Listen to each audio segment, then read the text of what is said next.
Own one of these and you can make wonderful things, like oak ice cream. Vanilla, this glossy 60-second commercial is Oak's weapon by which it hopes to win for its suppliers a much larger and more assured slice of the dairy foods market. It'll air across all Sydney's commercial stations, as well as here and a few regional networks, carrying the message that Oak dairy foods are a top quality and value product. It heralds a new era of promotion for the company, but by its very nature and being, it also signifies the competitive and tough times now being encountered by dairy farmers across the country.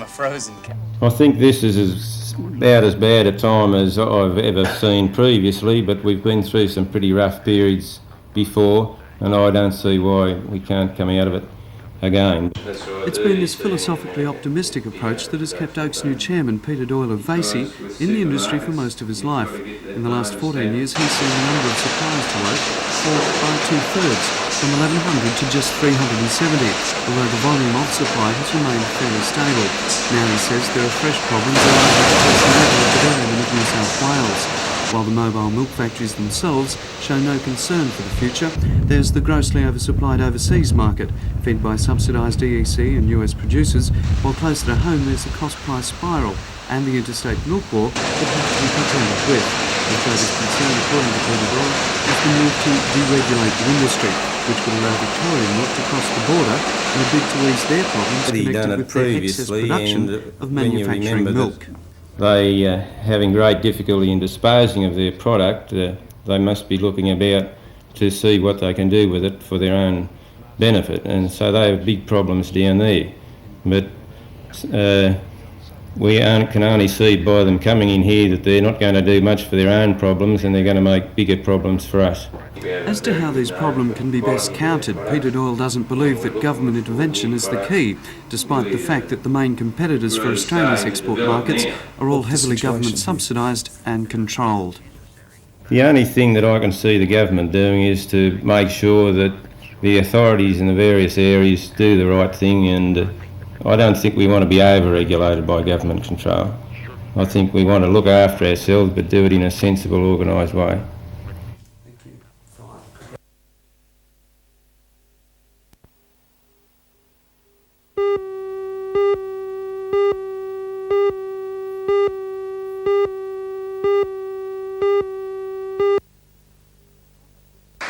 The summit, which is one of 22 being held throughout the state, is the Police Department's contribution to International Year of the Youth. It believes it's important that the youth of the state tells the politicians and those in authority what they think about the drug problem, both legal and illegal, and what they believe is the best way to tackle it. 5 representatives from this region will get that opportunity at a state summit in Sydney in December.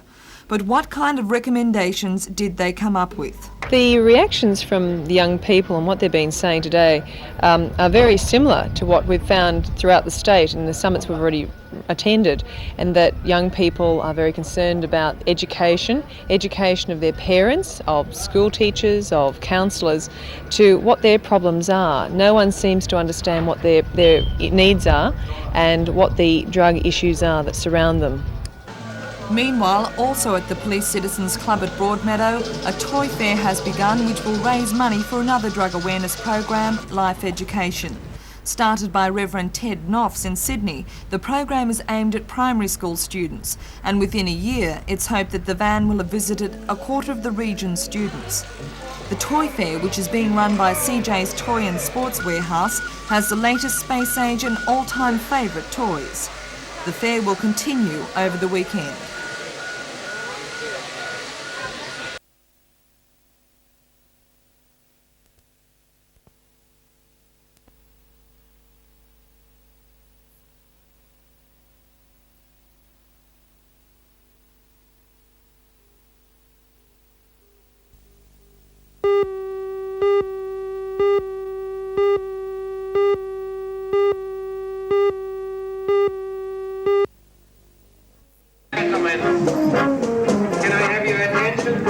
The official parade, led by the Kahaba Brass Band, kicked off the 5th weekend-long Oktoberfest held at the Germania Club at Hillsborough. Hundreds of people from the region's German community, as well as others anxious to sample the German food and beer, gathered throughout the day, and there was no absence of German hospitality. As well as the traditional German fair, a host of sideshow attractions provided entertainment outdoors.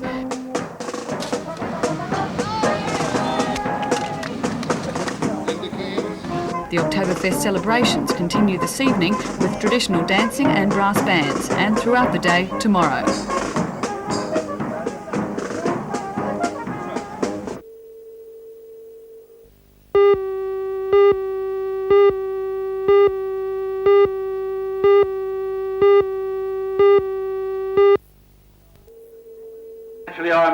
Athletes from as far afield as Canberra, Sydney and throughout the Hunter attended the Games, which were opened by State Treasurer Ken Booth.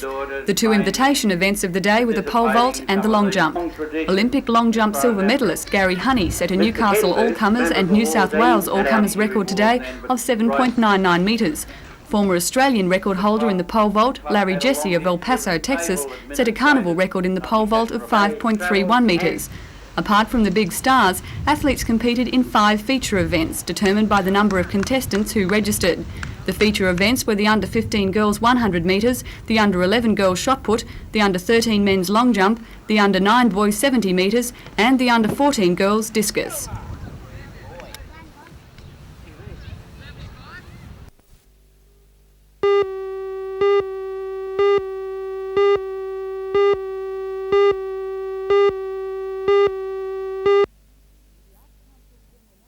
The Arts Council's General Manager in New South Wales, Tom Mullins, was in Newcastle today. He outlined the plans to expand the number of regional councils in the Hunter.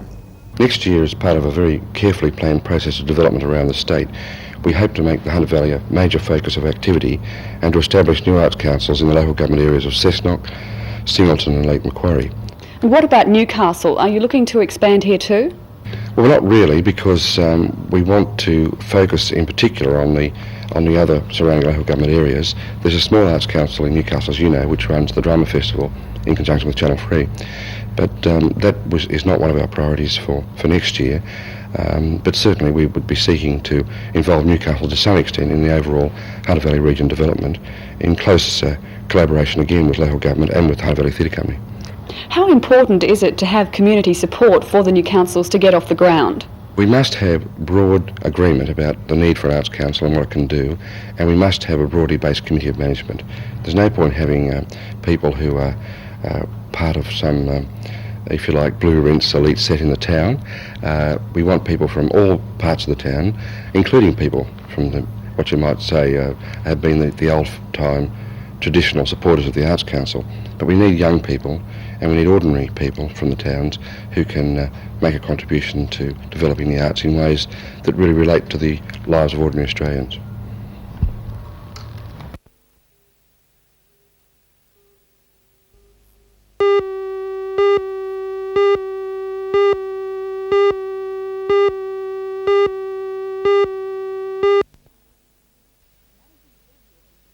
The Managing Director of Engineering, John Thompson, leaves Newcastle tomorrow to negotiate the contracts, specific details of which have not been released.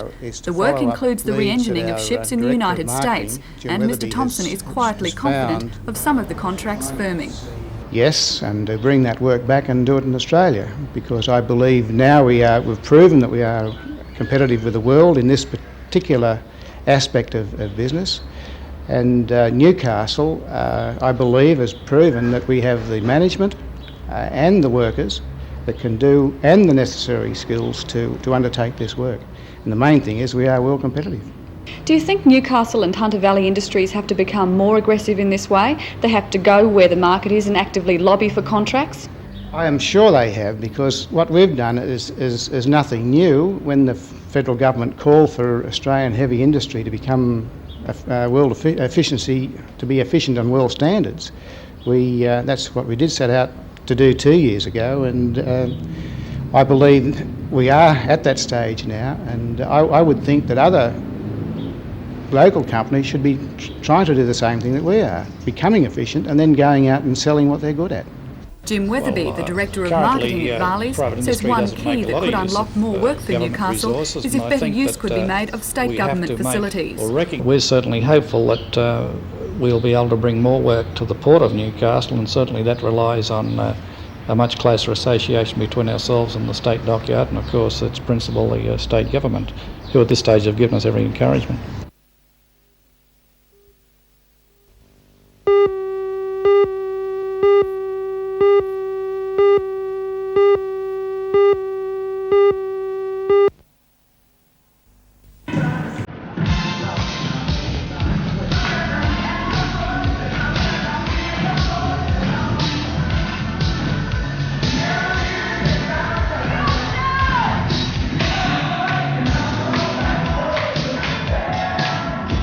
Aerobics has kicked off in Australia in recent years as one of the more moderate and enjoyable ways of keeping fit. But there was nothing moderate about the way Australian aerobics champion Tracy Wallishan put her jazz fitness class through their paces at Howsat last night. Tracy won her aerobics title at a competition organised by the Muscle and Fitness magazine at Parramatta last week. She also came second in the pairs aerobics contest with her partner Greg Hurst. Tracy is a fitness teacher at Howsat and is also trained in ballet, worked last year with the Wall's End Dance Company. But it's in aerobics that Tracy has really hit her stride, as she demonstrated to her class last night.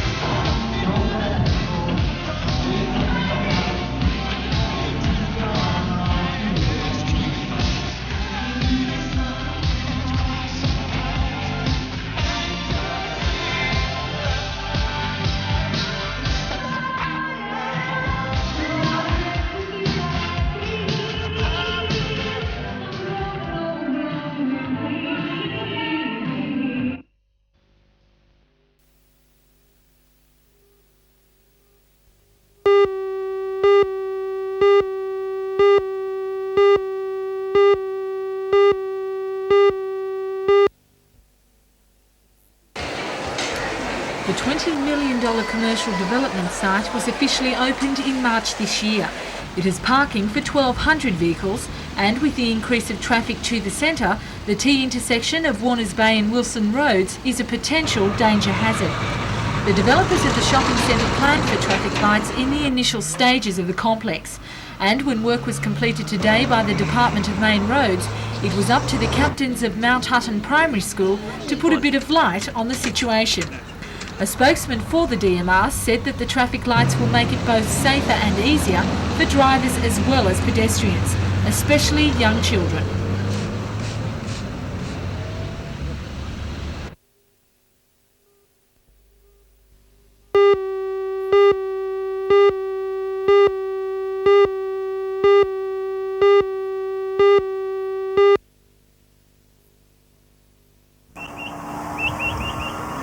Nestled in the southern corner of the coalfields near Cessnock, Abernathy was once a wild rollicking mining town nicknamed Siberia. The first miners moved here in 1914 to start the Aberdare South Colliery, and the post office opened the following year. When the mine closed in 1927, most of the miners left, and the handful who stayed behind settled into a quiet lifestyle. Of course, Abernathy has changed over the years. The growth of Cessnock and surrounding areas means that Abernathy is no longer a sleepy backwater. Many locals spend much of their time in nearby towns, and according to Australia Post, business at the local post office is decreasing.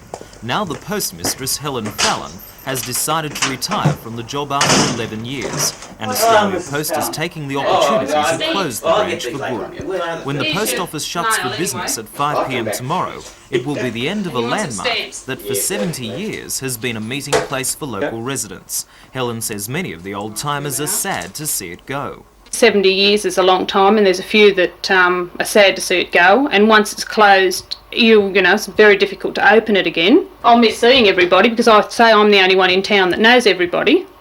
From Friday, the mail will be sent from Cessnock daily and delivered to each house, and the residents of Abernathy will have to get used to going to the letterbox just like the rest of us.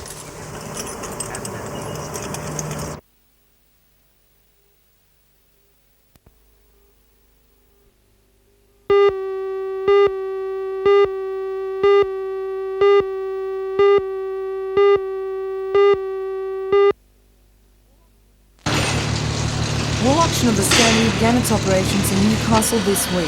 Spokesman Tim Henshaw says the company wants to encourage producers in the north of the state to transport and store their wool in Newcastle. With the opening of the Sandy Hollow Railway line, this has become a more feasible operation. But now the hard work begins to convince the shippers and the buyers that there is an alternative to the Port of Sydney for the export of wool. At present, I think it will be pretty difficult because the shipping companies are sending most of their wool to Sydney, to White Bay, to the container berth in Sydney. We will have to apply to the shipping companies and the wool buyers to open the port in Newcastle. What do you think Newcastle has to offer that Sydney doesn't? It's easy access from Mudgee and all that for the clients to send their wool. The clients can get backloading through fertilisers and still post from tube makers and other backloading, which is better for the truck drivers coming to Newcastle.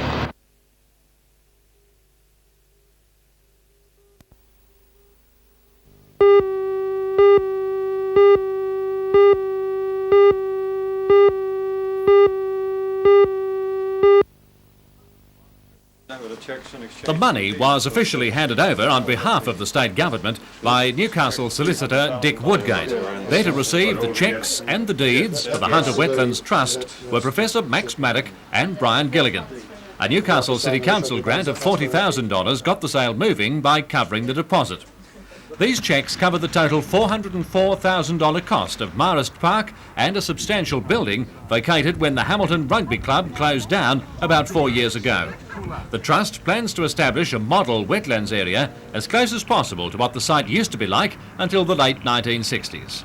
While a $50,000 a year bicentennial grant will cover running costs until 1988, the chairman of the limited company offshoot of the Trust, Professor Max Maddock, says it's hoped to make the wetlands project self-supporting. Yes, it's a community thing, but we can't always depend on handouts. It's been very wonderful to get BHP, the City Council and the bicentennial money to start off with. But ultimately, through our own efforts, through attracting visitors' fees, selling of souvenirs and meals and things like that, we hope to get sufficient money to become at least almost self-sufficient. How long before we start to see some changes at Shortland?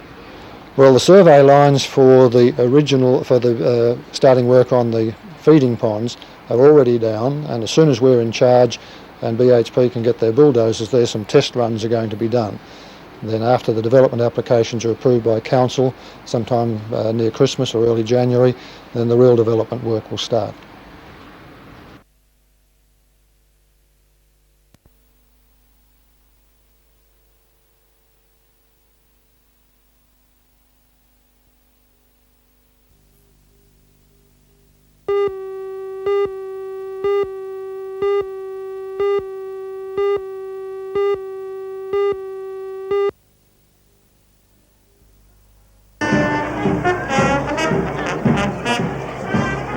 This is the third year of the Lambton Festival, and celebrations began with a parade down the main street.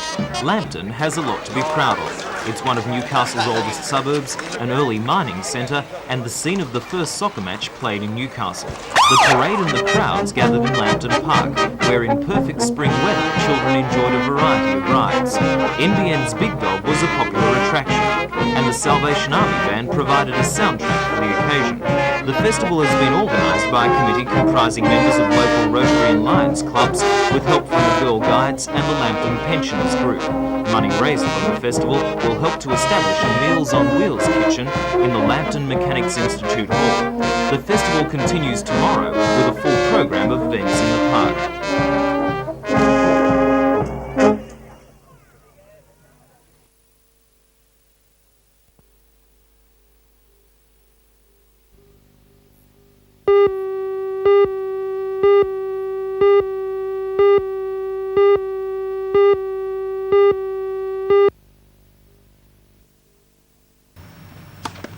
The Doon-Houston battle provided the small group of spectators with some of the best tennis seen in Newcastle for some years. The two were neck and neck in the first set until Doon, playing in the red, blue and white, scraped in 7-6. Thereafter Doon asserted himself as Houston had trouble with his service and ground shots. Doon took the second set 6-3. He will meet New Zealander Bruce Sterling in tomorrow's final, who defeated Canada's Hatton McDaddy 6-3, 6-2 in the other semi. In the women's competition, Karen Deed defeated Alison Scott 6-4, 6-love. and will meet Helena Dahlström of Sweden in the final, who beat fellow Swede Anelia Bjork 7-5, 6-2. The women's double final will be between the pairing of Amanda Dingwall and Annette Gully and Pam Whitecross with local girl Christine O'Neill. Peter Doohan and doubles partner Brian Levine of the United States will face Brett Custer and David McPherson in the men's doubles final.